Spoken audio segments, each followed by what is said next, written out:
ភាពថ្ងៃលេងនៅសហរដ្ឋអាមេរិកចាបងប្អូនចា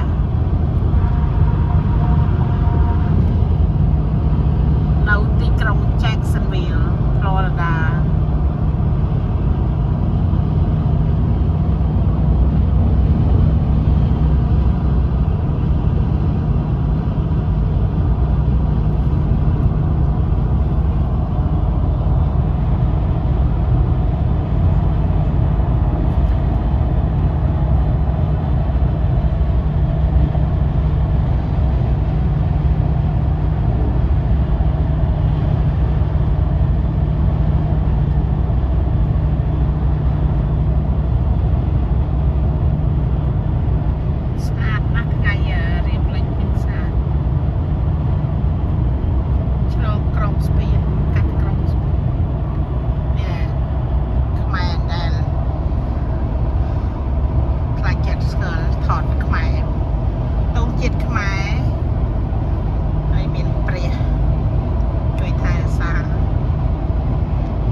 ឃើញ